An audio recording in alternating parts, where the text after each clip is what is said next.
in natural Spurs style, one positive sometimes is followed up. The Lord gives and the Lord takes. Exactly, one negative. And Guillaume Balaguer says that Man City have decided to keep Savino, and that kills any possibility of Rodrigo joining City. Real Madrid did not get an offer for him, as it was depending on Savino leaving. So Balaguer claims that Savino is staying at Man City. Yeah, and the thing is with Balaguer, I wouldn't say he's like, Ornstein level or anything of a journalist, but he's not one who's constantly pumping out transfer news or anything like that. He's not one who's constantly like claiming he's got info. So when he says something, I do tend to believe it. And I also know he's got quite close ties to Pep. I think he's good friends with Pep. So for me, like I do feel like if he's saying this, he's come out. I don't think this has come out of nowhere. I don't think he's made this up, and that does worry me. Unless he's getting information from Man City to drive up the price or something. I mean, he could be doing that as well, but it seems quite definitive, which is a bit massive concern. Obviously, no one's jumped off the back of it, have they? Confirming the story or anything. So at the moment, it's kind of Balaguer, kind of him saying it, and we have heard other stuff. Ornstein said Man City don't want to sell him, and they consider the matter closed, or the Romano saying the doors are closing, all that kind of stuff. So the public message from Man City has been something similar. But Balaguer saying this now, and also kind of saying the Rodrigo deal is now dead as well, does seem fairly definitive. I do wonder whether in negotiations Tottenham are just not getting anywhere near what Man City want, which was my ultimate fear, is that Tottenham were never really serious about getting close to what City want, because they do want quite a lot. And I wonder if that's what's happened. And now they're saying, okay, well, we're just not going to sell. We're going to keep him, and that's that. Is that what's happened? Is it a case of him putting out there, Pep telling his mate, look, put this out there and get Tottenham to drive up the price? I guess that's always possible as well. So I wouldn't fully give up hope until I'm seeing more journalists jump on the back of this news. So I'm not going to say this is now dead, but what I would say is I do kind of believe what he's saying. I do think if he's saying this with someone who's got close ties to Pep, I do kind of, this isn't something where I'm just writing it off saying this is not true. I do kind of believe it. Yeah, I'm not too sure, to be honest. I'm not too sure. Yeah, it's just a strange one, isn't it? Because like any time a player, like we've mentioned before, any time a player shows any intent of wanting to leave Man City, they kind of want to get rid. Never mind, let him go. They want to get rid just because they don't want any player with any kind of thoughts like that in the camp.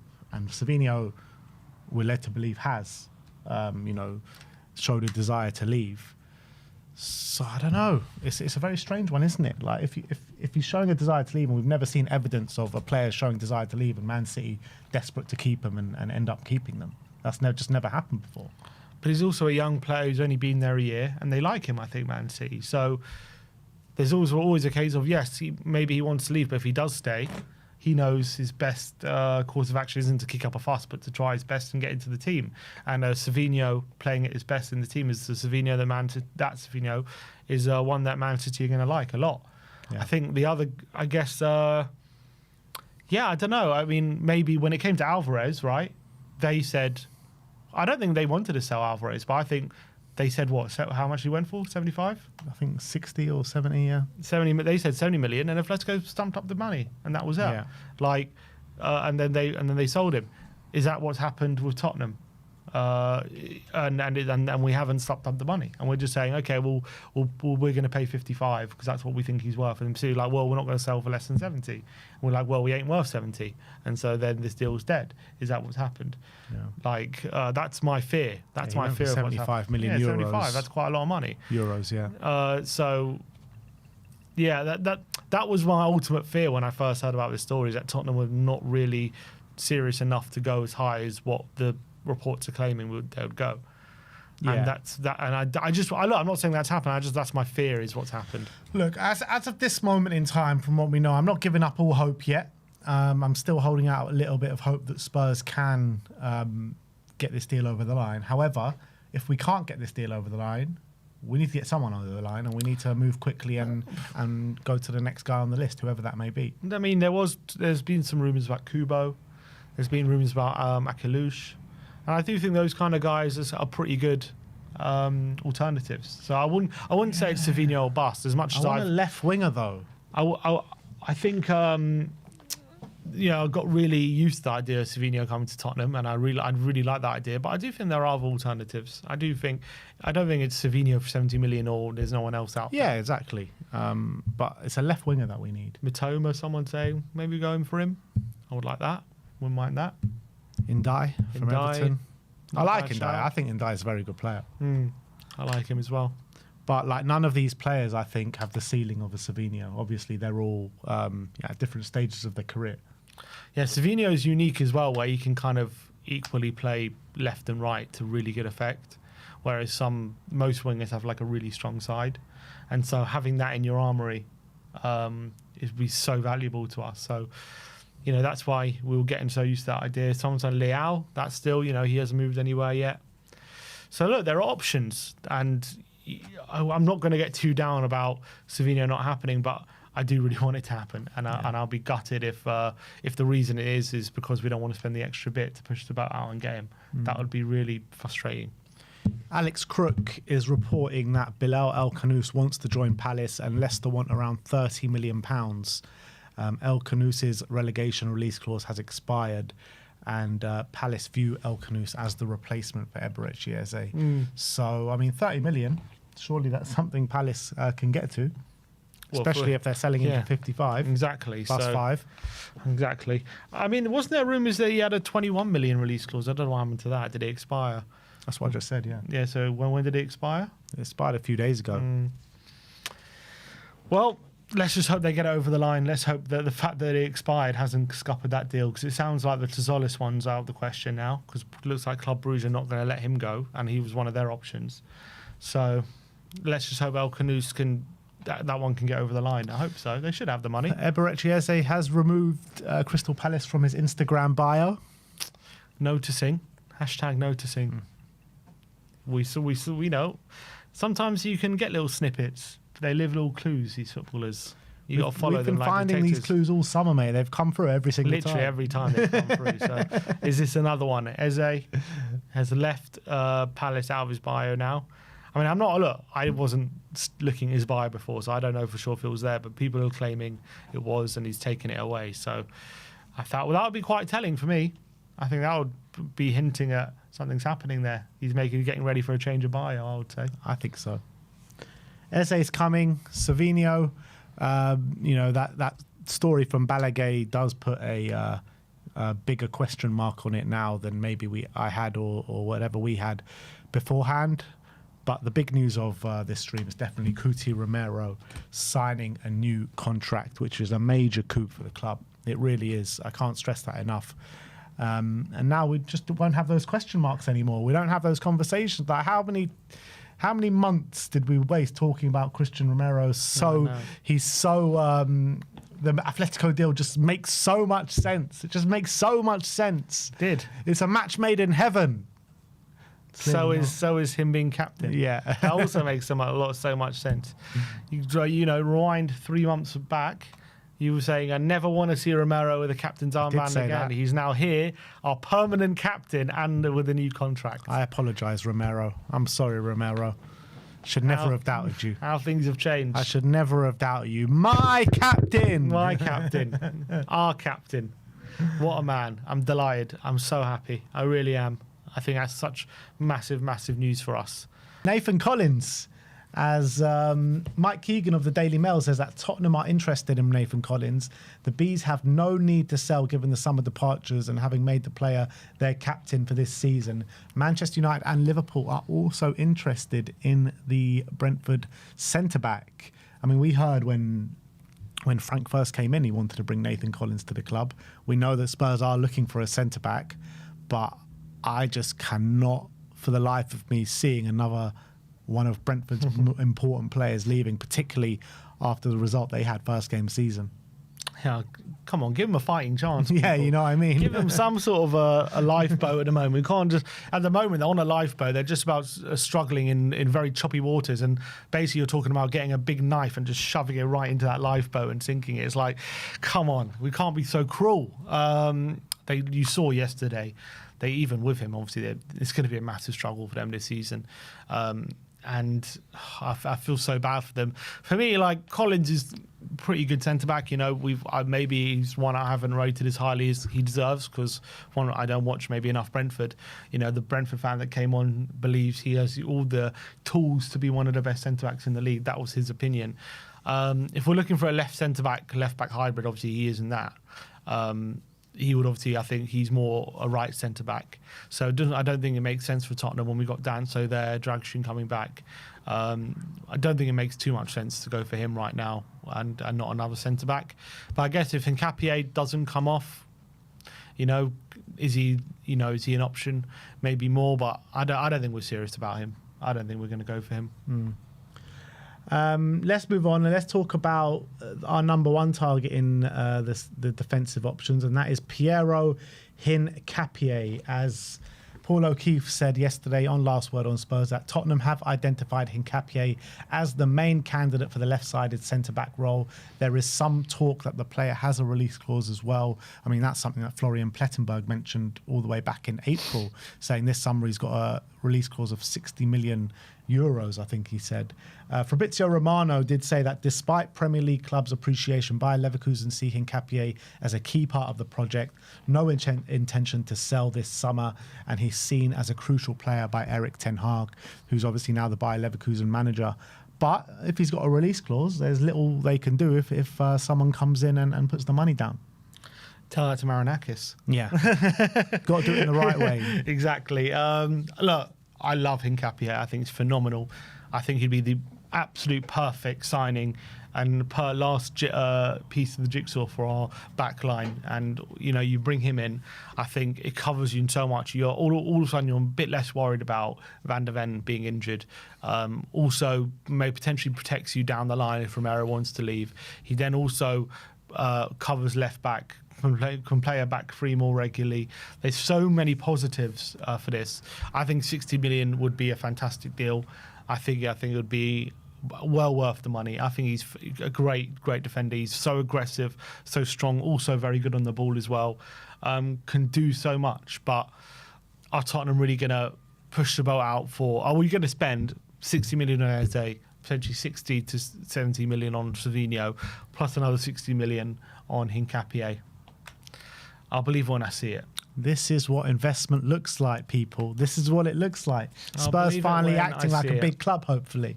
Talk is cheap. I'll believe it when I see it. I'm not going to get excited. I'll be shocked if we get even another 3 signings. Of those 3, I can't see for the life of me more than 2. I think 2 at the very maximum. I don't think we're getting all 3 of them.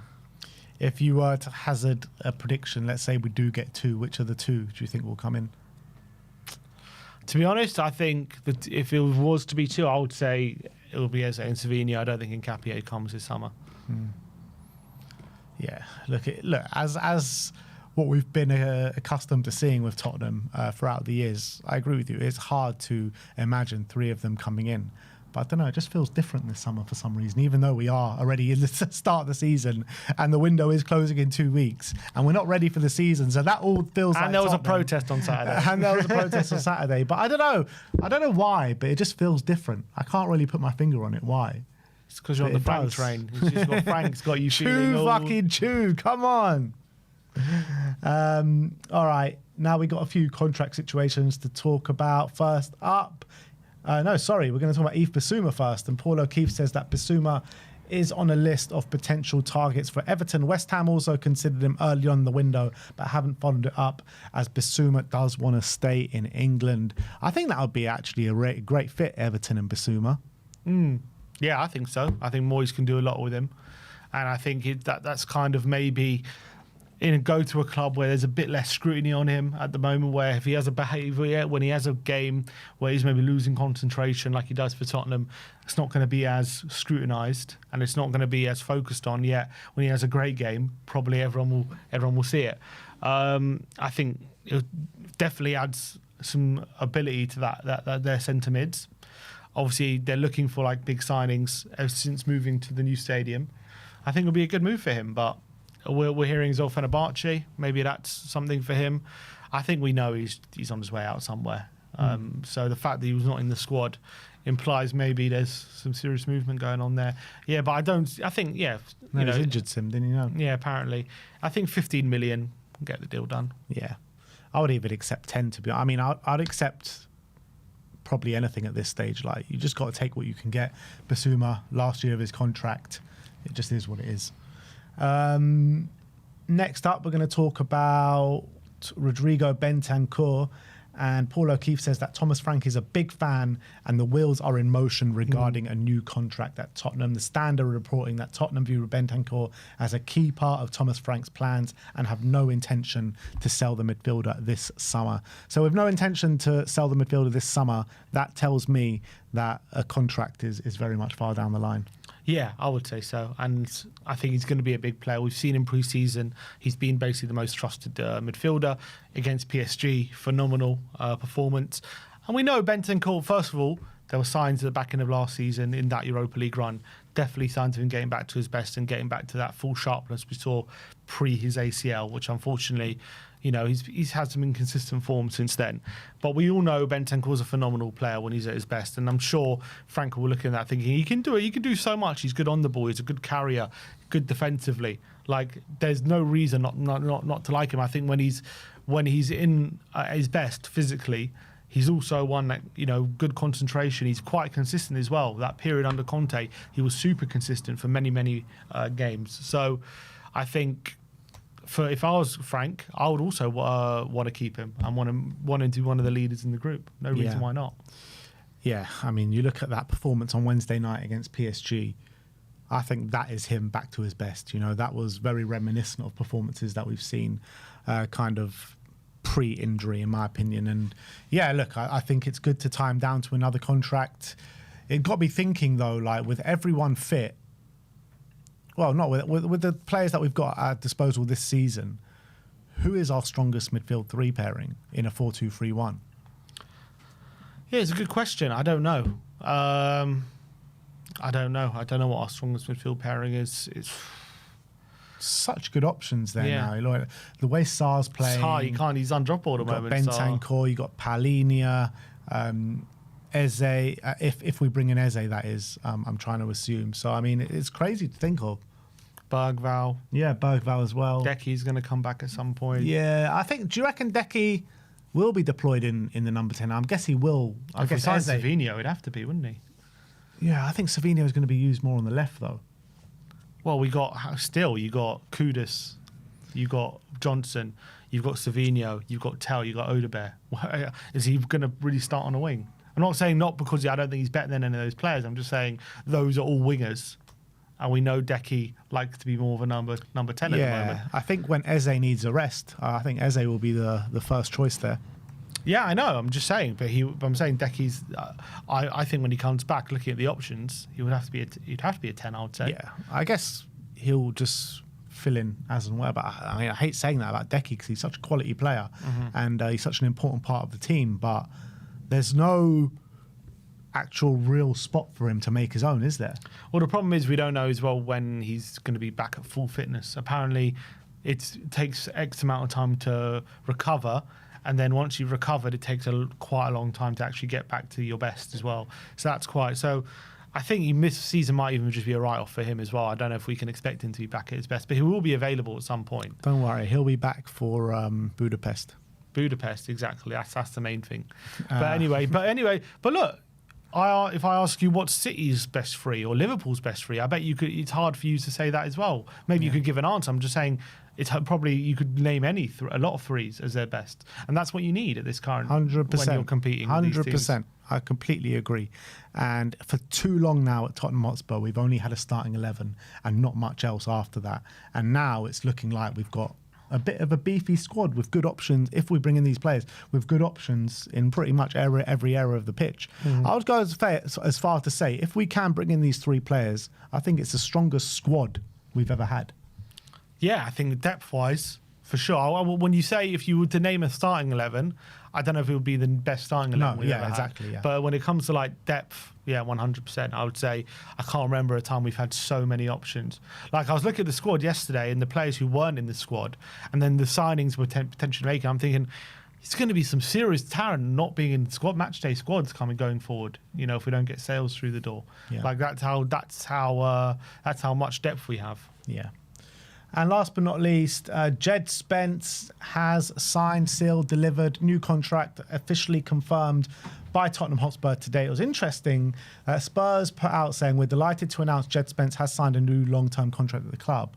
But they in their statement and in the website update that they didn't mention what the length of that contract is. However, Tom Barkley did say that it does run until 2029 with an option to extend it a further year as well. So I think it's nothing less than he deserves. Apparently he's been given a bumper pay rise as well, something that he most definitely deserves. And yeah, he's great, man. I love Djed Spence, and he probably is our most complete fullback. And it's interesting because it's not the first time now they have announced a contract extension without detailing. Is that what we can expect going forward? Because Mikey Moore didn't say, and now Spence they didn't say. So I don't know if that's now like policy not to say or something. It's a bit strange, isn't it? Yeah. Why would you not just give the length of the contract like usual? But yeah, in terms of he definitely deserves it. Good start to the season for him as well. I think the way he's come back into the fold, given that he was looking like out in the cold last summer, and a lot of people were saying wasn't going to happen for him at Tottenham. Fantastic that he's been able to make a career for himself. Like really fantastic. So fair play to him. Is he our most complete fullback? I think he's probably best defensively. I don't know if he's as good offensively as the others. I think maybe, I don't know. I think, yeah, maybe. I think you can make a case for it. I would probably say a doggy still, but either way, I mean, it doesn't really matter. I think he's a good fullback and he's done really well for us. And the fact he can play right and left is really, really great. So he's got so much worth for the team. So well earned. He's going from strength to strength. I'm delighted for him. Yeah, me as well. Big up to Djed. And that is your Tottenham update for today. Hopefully we get some more news as the day progresses.